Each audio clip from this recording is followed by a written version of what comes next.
Museum of Agriculture at 1870 to 1910 North Village. Special guests Joe and Frank Malone.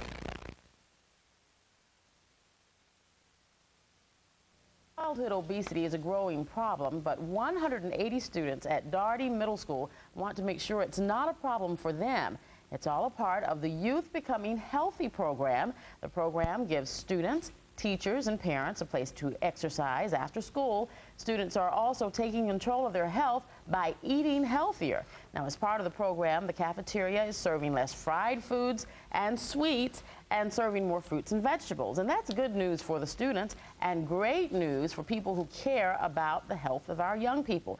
People like today's guest, Jared Fogle, along with Pamela Green Jackson. They're in here this morning bright and early to talk about the dangers and health concerns of being overweight. Good morning to both of you, and thanks for being here. Good to see you on your annual visit to Albany. This is becoming a regular, One of the things, if I can real quick, catch up with Pamela Green Jackson about the enthusiasm and the excitement that I see from the stories that we have. The kids themselves are excited about getting physically fit. Yeah, they are.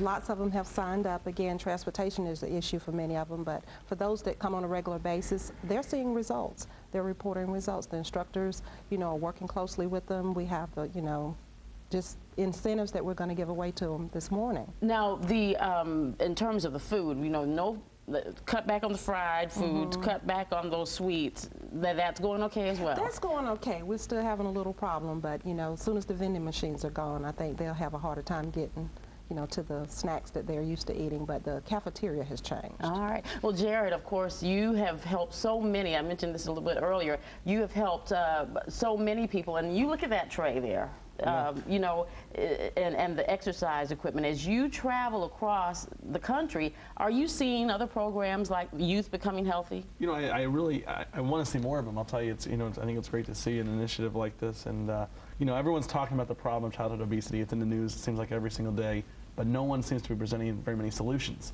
So I think to see a program like this start out here, I think it's fantastic. Hopefully it can even grow further. Subway has sort of launched a national school tour, which I'm part of, called the Jared School Tour, where I'm going all over the country talking to kids. They obviously know me from TV already, and really just trying to explain to them how important it is to eat healthy, how important it is to exercise, and that the decisions they make today are truly going to affect them for a long time to come. So to not go down the same path I went down, obviously, and never have to wear a 60-inch pair of pants. Well, let's go back to your childhood. Were you physical? I mean, did you go outside and play, or did you sit in front of the tube? As a young kid, I was actually fairly thin, and then right about 3rd or 4th grade, I started to put the weight on, and you can definitely see that my TV went up quite a bit, my watching TV and also playing video games. So, it was coupled with the lack of activity plus my love of food, I guess you could say. That's really what caused me, I think, to put the weight on. Fried foods and sweets? Everything food, but especially fried food, yeah. All right. Well, Pamela, you've got a full schedule for him today. I see making an appearance this morning at 10:30 at Daugherty Middle, and then this afternoon? Morningside Elementary. Morningside. So is that your next targeted student? No, my next target school is Radium Middle School. Radium Middle. Next population, yes. Once I've finished with all the middle schools, I'm going to start working with the elementary schools. And remind everybody why you started this program.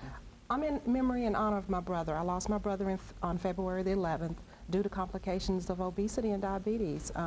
He was not overweight as a young child, but as he got older, again, the foods that we ate, just lack of activity, eventually took its toll. And, the kids don't realize now that it will catch up with them later. And his story is a testimony that I did lose him. He did pass away because of complications. What was your inspiration to take a look at where you were with your weight and your health and start that Subway diet? I think, sadly with the health issue too, I think finally all the things the doctors had warned me about for so many years started to finally happen. I was developing sleep apnea. I was developing a condition known as edema, which is where you get a bunch of fluid buildup in your body because you just can't circulate the fluids. And I finally said enough is enough, and I happened to stumble upon the 2 Subway sandwiches, and a year later, after doing 2 Subways a day, lost 245 pounds, and obviously feel a lot better. Hold those jeans up. Of course, we got to show the pants. Just remind us. These were the old pants. Look at that, if we can get a shot of those. Yeah, these were the old 60-inch pair of pants, so it's definitely, obviously, a whole new life. Okay, all right. And you have inspired, as we've said, so many others, and now from adults to young people, so that's a great partnership They have there. to realize, they can take control of their own lives even at a young age, and that's the key. Well, once again, Jarrett will be at Daugherty Middle School this morning at 10:30. He'll be back here at noon for our 12 o'clock show with Ruthie. 1 o'clock this afternoon, Morningside Elementary, and then meet and greet at Subway at 2 o'clock, 9:12 rather, South Slappy. So we are glad to see you. Thanks, Pamela. Thank you. All right, and keep up the good work, both of you. Thank you very much. And much more today in Georgia Straight Ahead for you on this Wednesday, including announcements, area birthdays, and Reese Witherspoon sets her sights on a sporty new role. We'll tell you all about it after the break.